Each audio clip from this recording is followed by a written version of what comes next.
So what I thought I would do this afternoon, as Professor Kranti mentioned, is that I would speak to you about one of the topics that I'm interested in, and that's the problem of forgiveness. And specifically, the challenge to understand the problem of forgiveness in the wake of the 20th century. So after the experience of the 20th century, as I'm sure many of you know, the problem of forgiveness becomes recognized philosophically as a kind of central and urgent problem, largely because of the 20th century, the experience of the 20th century, and the Holocaust. I mean, the Holocaust is the point of reference for most, I would say, contemporary discussions about forgiveness. So what I would like to do is sort of take this opportunity to present some of the central intuitions, if you wish, and arguments that I'm trying to develop in my own thinking about forgiveness, and specifically to think about forgiveness by anchoring it or by having a reference point in the unforgivable. So to understand the problem of forgiveness with almost the paradigmatic case of the unforgivable, and the unforgivable as a way to rethink the nature of evil. And to rethink the nature of evil, again, in a way that, as many philosophers who are responding to or sensitive to the events of the 20th century, the Holocaust, but not only the Holocaust, the argument here is that that historical experience, whether it's the Holocaust, the Armenian Holocaust, genocide, etc., forces us or compels us to rethink all of the assumptions that we normally made about how to think about evil. So what I'm interested in is the way in which the problem of forgiveness, and specifically the unforgivable, is a vehicle to rethink the problem of evil. So I'm interested in this relationship between evil as the unforgivable and then the question of what remains of forgiveness. So that's what I thought I would say a few things about, but since I know your interest in this seminar has been human rights, global justice, and it's also something that I'm interested in as well, human rights, global justice. I thought that I would first start by maybe opening a kind of discussion or opening a kind of awareness to the historical context in which both the problem of forgiveness and the problem of human rights become central philosophically, which again is the experience of the 20th century. Because I think there's an interesting parallel between the way in which human rights, over the course, especially after the Second World War, increasingly becomes recognized as a kind of central problem for political philosophers, for moral thinkers, etc. That runs parallel to the way in which forgiveness becomes seen as a central problem. And I think it has something to do with understanding what kinds of transformations occurred in the conception of war, in the conceptions of evil, due to the First and Second World War. So I thought I would say a few things about that in order then to establish this parallel between the problem of human rights. So I would formulate this way: what is the problem for which we need a theory of human rights? So what problem does it speak to? And how is this problem somehow a problem, to speak somewhat metaphorically, that history itself has posed to us? That is parallel to the kind of question that I'm interested in, which is what kind of problem is the problem for which we need to think about forgiveness, and likewise the way in which history poses that problem to us. And then what I will do after I explore this parallel and the relationship between human rights as a discourse, the context in which human rights develops as a discourse, forgiveness, the discourse of forgiveness. Once I explore that parallel, then I'll sort of move into more developing certain intuitions that I have about how to think about forgiveness and evil, and then I'll end with that, such that in our discussion we can both revisit the historical reflections that I'm proposing about the 20th century, the parallelism between human rights discourse and forgiveness, and then maybe explore how to connect or how to think about the ideas that I developed in thinking about forgiveness with the problem of human rights. So we can keep that as a kind of open-ended question that we can explore together in the discussion. And that's also a way in which that's for you also to see how to connect or reconnect what I've been presenting about forgiveness in the context of your own interest and your own debates and discussions here in this seminar about human rights and global justice. Because maybe if there's one central thesis, if you wish, to all of these comments, it would be the hypothesis or the proposal that ultimately one cannot one cannot think about the problem for which there is something like human rights without also thinking about the problem for which there is something about forgiveness. That those two concepts, if you wish, or those two theories, whatever one thinks of human rights, has some relationship to thinking about the problem of forgiveness. And I'll try to be a bit more specific by giving the examples, perhaps the two most important examples of the Nuremberg trials at the end of the Second World War and the problem of truth and reconciliation in South Africa, where we see a very interesting connection between those two problems. And that would be, again, something that we could discuss in a more open-ended way in the discussion. But that would be the thesis, that to really take seriously human rights, one also has to take seriously the problem of forgiveness and vice versa, even though those are two distinct. So that's the thing that maybe we could aim for in this afternoon's discussions. Okay, so maybe what I'd like to first start with is the proposal,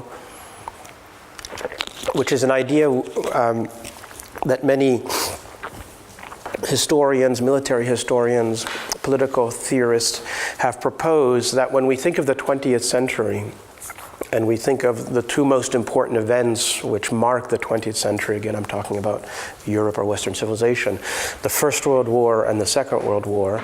As you may know, the First World War was described by the American diplomat George Kennan as the original catastrophe of the 20th century.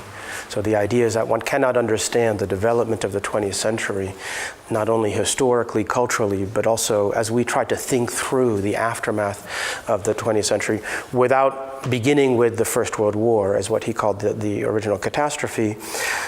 An idea that's been proposed and is sort of a debated idea is to not make a strict separation between the First World War and the Second World War, and instead to think in terms of the concept of what is called the 30 Years' War. So the 30 Years' War, which would be from 1914 to 1945, and to see that analytically, if you wish, as one, of course, it's multiple events, so it's not one single event, but it's an extended period of violence, where violence takes on many different forms and can no longer be subsumed to any single form of traditional violence as either war, civil war, violence against civilians, etc. So the idea is to say that what sort of defines the 20th century is 30 years of conflict, a kind of 30 Years' War, which spans from the beginning of the First World War to 1945.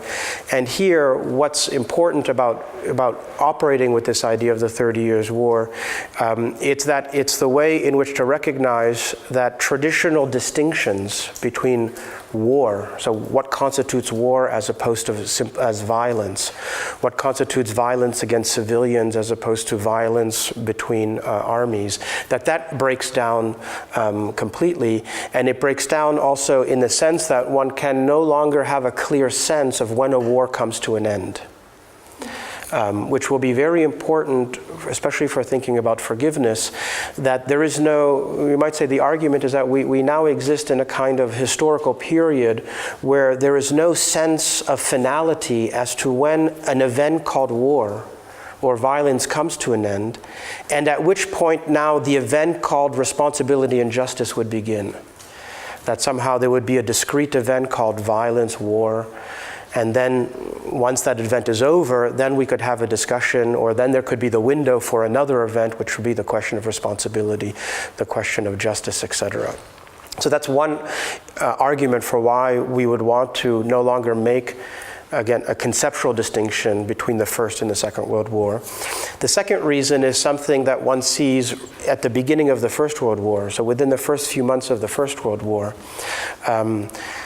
As you may know, when the First World War broke out in August of 1914, when Germany invaded Belgium, and then there was also fighting that started between Russia and Austro-Hungary, etc., that for reasons which are still quite debated by historians, when Germany invaded Belgium in August of 1914, when the German armies in the third week of August, so the war had just started, reached the town of Leuven. So Leuven is the city where I teach at the University of Leuven. The German troops there burnt the whole town, destroyed the whole town, and destroyed the library, the University of Leuven library, which was one of the great libraries of Western culture. So something like 40,000 medieval manuscripts, books, etc. were destroyed. And there started this indiscriminate killing of civilians. And why that's important is that with the first month of the war, with the First World War, we see the explosion of violence that explodes the traditional concept of war itself. And here, let me maybe just remind you of kind of the historical background that, at least in the 18th century, in theories of war, in theories of just war, there was this belief that there had been a kind of theoretical progress that had been made by delimiting the concept of war, both politically and legally. So political thinkers in the 18th century started to try to delimit the concept of war, and this delimitation of the concept of war culminated with the person who is undoubtedly the most important theorist of modern warfare, who is a German general called Clausewitz, who wrote a book called On War, which was published after he died, but it was basically published in the 1830s, where he gave perhaps one of the most important definitions of war, where he says that war is the pursuit of the political by other means. So here what he means is that there's something just and legitimate about war. When it's used as an instrument, it's a rational instrument for sovereign nation states to pursue their political goals. And therefore, it's in the interest of nation states, sovereign nation states, that when they use and choose to use war as an instrument, that then they try to limit the exercise of violence as much as possible, precisely because the purpose of using violence is always through some kind of rationalization. So we want to achieve this, we want this territory, etc.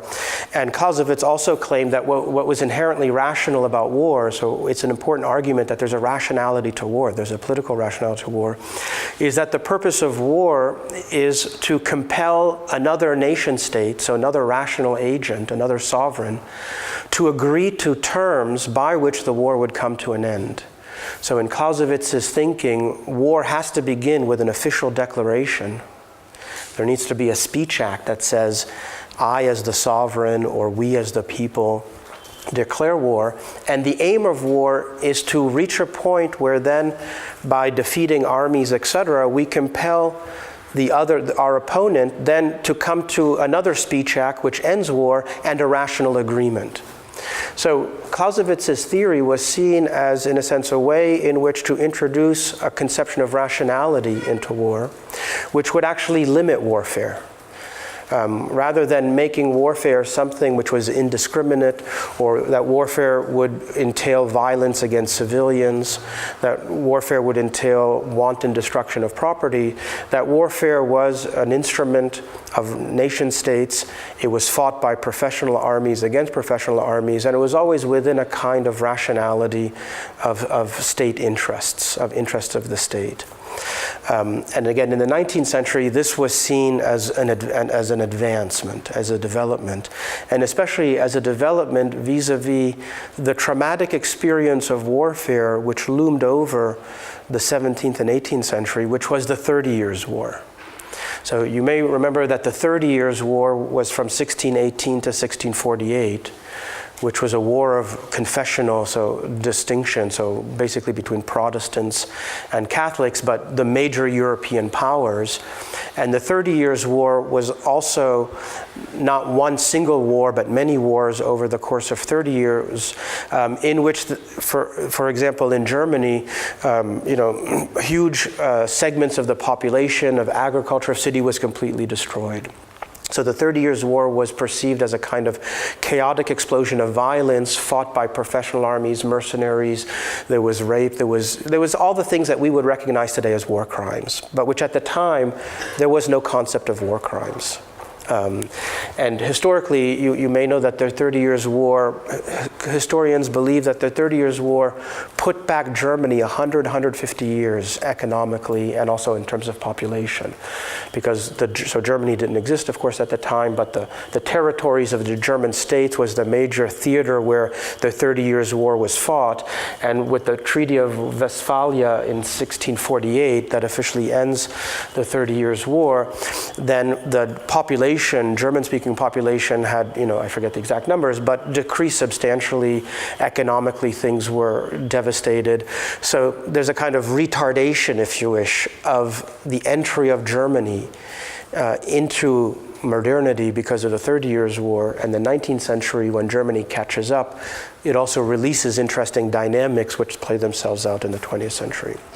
So it's interesting that it's in the context of the 30 Years' War that then political philosophers, people like Grotius, Lipsius, sort of classic political philosophers of the late Renaissance, early modernity, start to think about how to introduce rationality into war. And that's the first origins for something that looks like just war theory and theory of human rights. So it's not exactly that, but it's the origin.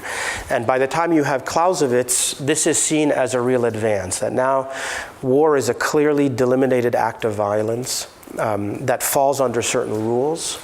Now, interestingly enough, those rules are not ethical rules, moral rules, but they are viewed as rational. They're political rational rules.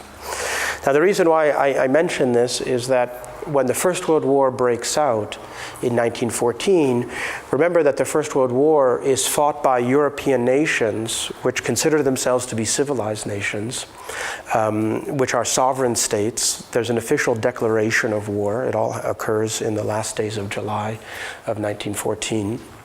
And yet within a month that the war starts, immediately the kinds of violence which start to proliferate start to undermine or explode the very concept of war which had shaped European thinking about war, including the thinking of the militaries that were now being involved. And here I won't go into great details, though we can speak about it. The other thing to keep in mind is that maybe 20, 30 years before the First World War were the first attempts to further introduce rationality into war by establishing conventions. The most important are the Hague Conventions of the 1880s and 1890s.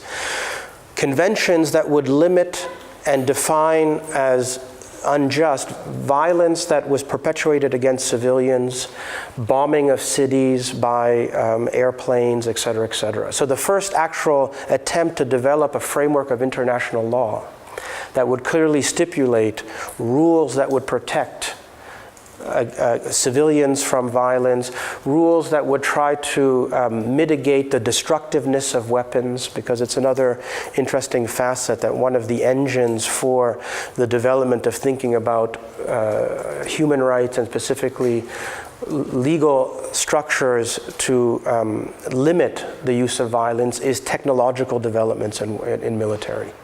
Because the end of the 19th century saw the development of high explosive airplanes, torpedoes, etc.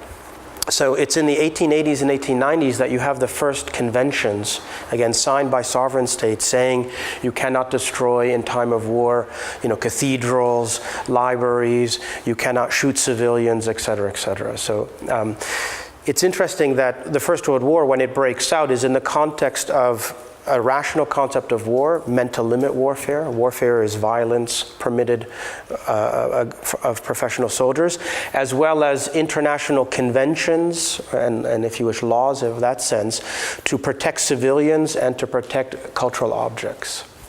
Now, as soon as the First World War begins, as I mentioned, it's precisely all of these conventions which immediately, to speak idiomatically, are thrown out the window.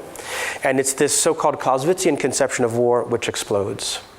And here, what's interesting is that the First World War sees the first widespread violence against civilians, so shootings, rapes, etc.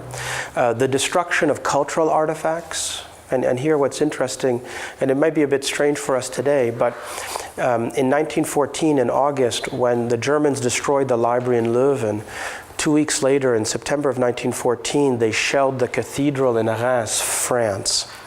And that provoked a moral outrage, among other things, where a French pacifist writer called Romain Rolland was one of the few intellectuals at the time who was a pacifist, who was against war. Though he was French, he was living in Switzerland.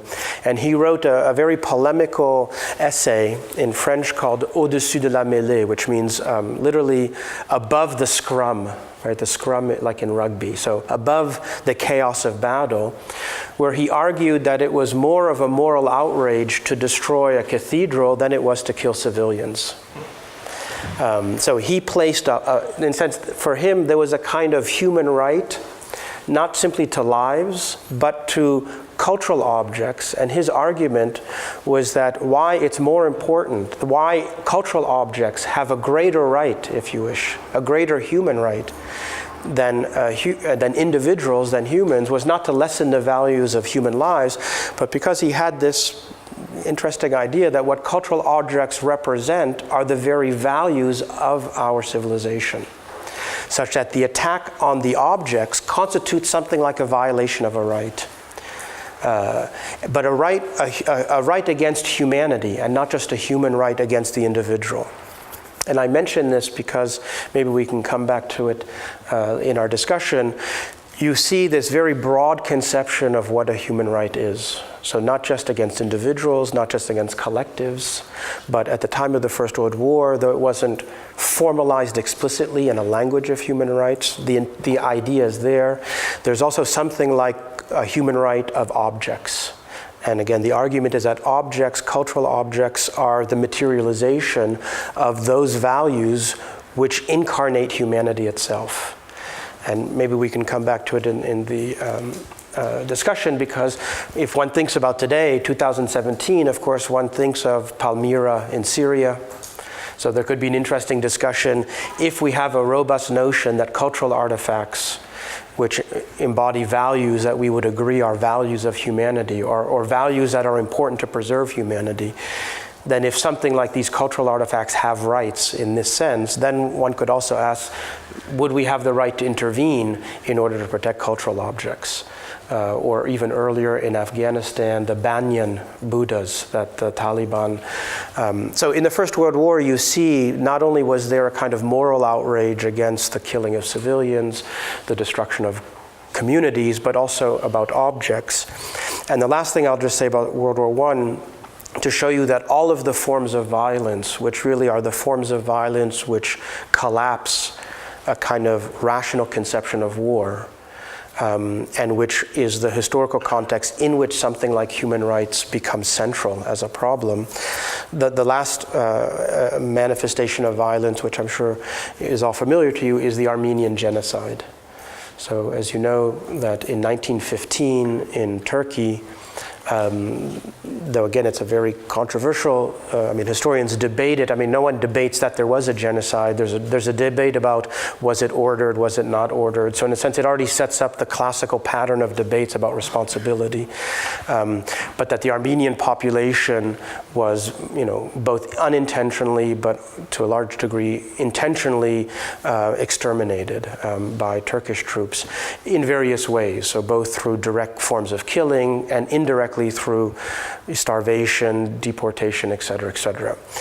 So this is simply to say that it's beginning with the First World War that then we have this mounting amplification of violence, and then by the time we get to the Second World War, with all of the different pulsations of violence in between, and if we had more time and if we were more of a historical, so if we were more historians or cultural historians, we can get into all the details, but the Spanish Civil War, the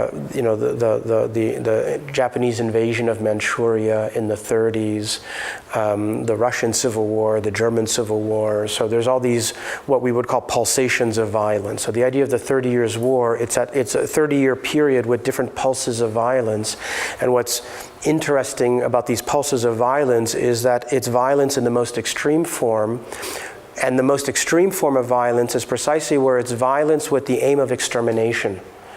So it's no longer violence that has a rationality to it, which is to take territory for economic gain, but it is a kind of violence that has as its aim, if you wish, the extermination of a people, of individuals, and indeed the extermination of culture itself, because that's also something to keep in mind, that the First World War was perceived by intellectuals and philosophers, etc., as a war about culture. That what was at stake was nothing less than culture itself, and that this was a clash of civilizations, as we would say today. And that's the sense in which war is no longer just political, war is no longer just economic, but it's a war of culture. And it's in that context that we have then the complication that different cultures, so the French culture, the German culture, each make a claim to represent humanity. So the last point I'll make about this opening reflections on historical reflections is that, again, one sees that's very interesting about the First World War, and it's still a language that we hear today, that if you remember, when was it, last year, so a year and a half, when there was that terrorist attack in Paris in the nightclub in November, and at the Stade de France, that evening, the president of France, Hollande, went on television and said, this is an act of war, and it's an act against our civilization, and French civilization is humanity. So he uses a rhetoric which is that this is a violence not just against individuals, not just against a culture, but who is the French culture? It's nothing less than humanity. That's the very kind of rhetoric that is deployed in the First World War.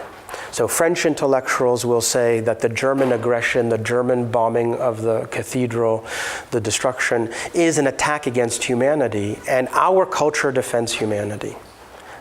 So there's a way in which the category of humanity itself becomes weaponized during the First World War. So not only is there a concept of human rights that against which then one has to defend, or one has to put limitations on violence, but the complication about the concept of humanity is that it also is a weaponizable, I would say, concept. So the question is, who speaks for humanity? Who represents humanity against something which is therefore perceived as inhuman or unhuman or other than human? And here the difficulty is that once one makes a claim to the category of humanity, then the other, who is the enemy against humanity, is an enemy against which anything can be done, because they technically fall outside the scope of human rights. So that's the complication that we already see with the First World War.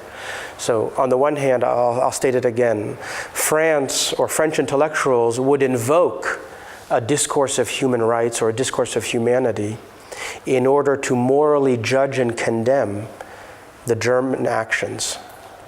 But in so doing, they also invoke French culture, or they also invoke the very act of invoking human rights as the representation of humanity, such that those who violate human rights now are seen as falling outside the scope of human rights, the scope of humanity.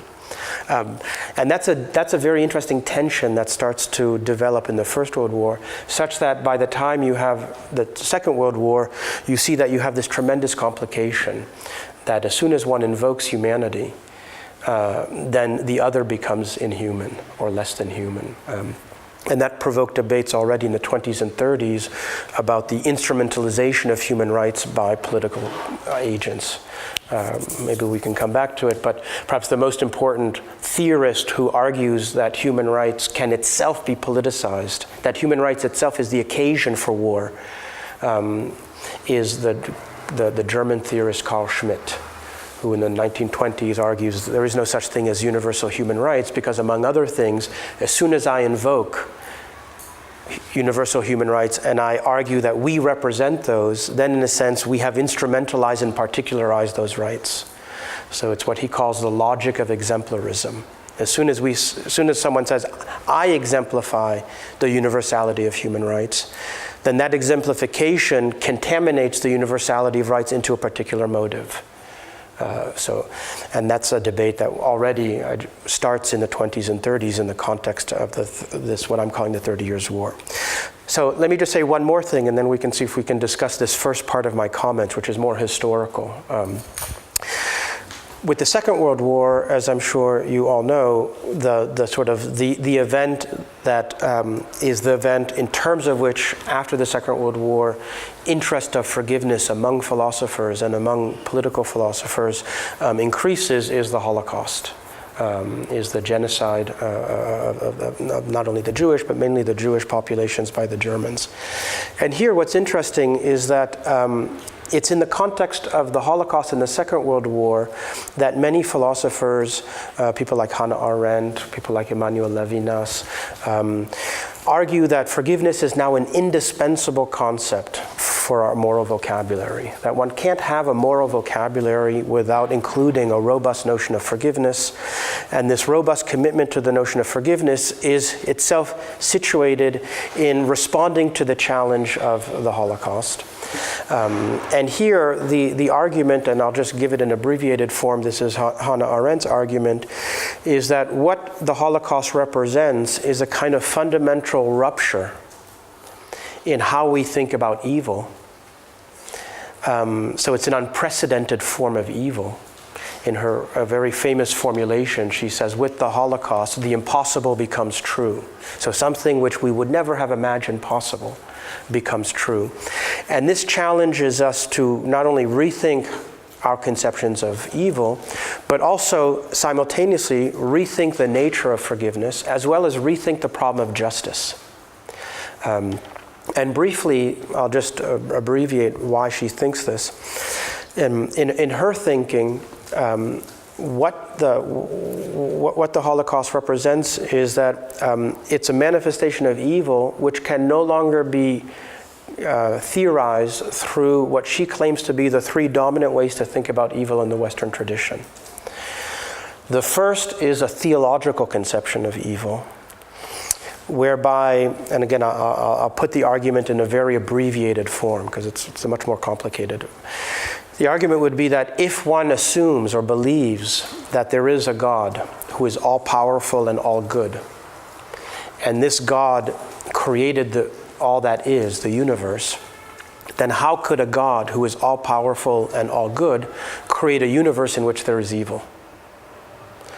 Because a God who is all-good and all-powerful would not create a universe in which evil would be possible. So what's the solution out of this dilemma? The classical, let's call it Christian solution, is to argue that evil is either not real, so there is no such thing as evil. So evil is the human perspective on the world, but if we had the divine perspective, we would realize that there actually is no evil. Or evil is the privation of something, which is the privation of the good. Augustinus. But the important for Arendt is that on a theological conception, there is no such thing as the reality of evil. Evil cannot be real because you cannot reconcile that with God. The second conception of evil, which she thinks is a Kantian conception of evil. So Arendt says that the most important modern thinker about evil is Kant, because Kant rejects a theological conception of evil. So let's call it a metaphysical conception of evil, and instead argues that for a concept of moral evil, which frames evil in the context of agency, their responsibility and their intention, and their relationship to moral duties, and the inversion of the universal moral duties with their particular interests. So for her, that's a moral conception of evil, because it's not a metaphysical conception of evil. It's evil as a question of agency, intentionality, responsibility. So evil is the structure of an agent, and their relationship to other human beings, to the moral law. The third conception of evil, which again is what we might call a kind of romantic, Byronic conception of evil, that evil is being possessed by a force that is not us, a demonic force. So again, here, if you think of, I say Byronic, if you are familiar with the British poet Byron, Lord Byron, that, you know, or the in popular culture, the personifications of evil as the devil, as Satan, who enters us and takes us over, or we can psychologize it, you know, if if this idea that I am not in possession of myself because I've been possessed by something else, which is some evil force. Now, Arendt thinks that those three conceptions of evil, in a sense, do not allow us to understand the nature of evil in the Holocaust for two important reasons, or let's say three important reasons. The first is what she famously called the thesis of the banality of evil. So the idea here is that when we look at the perpetuation of evil or moral atrocity in the Holocaust, what one sees is that it's impossible to establish clear lines of responsibility and moral intention. Partly because the agency that perpetuates evil is not a human agent, but is a structure, a political system, a machinery, an organization, etc. And partly because, as she claims, that individuals who are perpetuating this evil were not, in a sense, perpetuating it in terms of their own self-interest, their own egotistical particular intentions, etc. The second reason is she thinks that what happens with the Holocaust is that there is something like, for lack of a better word, the reality of evil that returns. Now, it's not reality in any metaphysical sense, but that there is something about evil which we cannot adequately respond to. And in a sense, we cannot simply overcome or understand as a derived reality or as part of a larger divine purpose. That somehow, if we had a divine, if we had God's divine plan in mind, we would understand that it's necessary for this to happen in order for the greater good. And maybe the third reason about why the Holocaust was so exceptional is because in her thinking, what the Holocaust, and this connects to the problem of human rights, is that the Holocaust, because of the gravity of its crime, which is to target a population in terms of their existence, so it's to exterminate them. And so what it intends is the extermination of their existence, as well as the scale, is something for which there is no possible punishment. And therefore, if there's no possible punishment for her, it falls outside the bounds of justice. So her argument is there's no meaningful way in which we could understand what would be the right kind of punishment for those individuals who are guilty of committing the Holocaust. And that's the sense in which it exceeds the bounds of justice itself. So she didn't think that we shouldn't bring these individuals before justice. But the extremity of the moral atrocity is such that it exceeds the question of justice itself. Because no matter what mechanisms of justice we would deploy in order to hold those accountable for these moral atrocities, there is still a kind of remainder of moral outrage. There is still a remainder of injustice, which exceeds the very nature of our sense of justice, as measured by the problem of punishment. And that excess, that remainder, is precisely the remainder for which now we need the problem of forgiveness. So that's the relationship between justice and forgiveness. That you might say that forgiveness begins as a problem where justice can no longer work its course, where something about justice has reached an end, and nonetheless we still feel, and not just as an emotion, but we still think that there is some ethical remainder that has to be spoken to. And that is going to be the question then of forgiveness, and that's going to be the unforgivable. So that's the category that she makes, is that there is the unforgivable, and the unforgivable is precisely that excess of significance which exceeds any question of justice.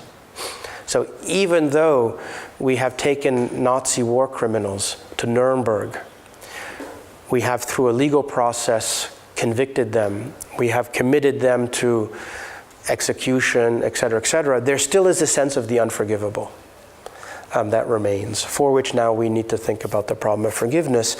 And precisely we need to think about the problem of forgiveness because according to Arendt's thinking, what forgiveness is is it's a kind of indispensable moral capacity that allows us to renew our relationships with other human beings, and specifically with those human beings who have committed violence against us.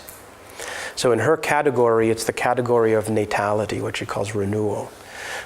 Because without forgiveness, if we carry out justice and we punish individuals justly, but we still are in a position of the unforgivable, then in a sense we are still beholden to revenge, retribution. There's still a kind of unreconcilable element that we have with those others, whether individuals or populations. So forgiveness is the way in which, without forgetting the past, I can start a future which is no longer beholden to that past. So that's why ultimately the structure of forgiveness is a structure of the restructuration of time itself, of temporality. Because those who are not capable of forgiving are those who are not capable of enjoying a new future with the other, which is not beholden by the past, precisely the past, which is the past of the violence or the violation between us. So her point is that you could have justice, you could have legal and political reconciliation, but you would not have the kind of robust reconciliation that only forgiveness promises. Now, whether or not that's possible is another question. And the other question is that forgiveness for her is also not a duty. So no one has the right to forgive.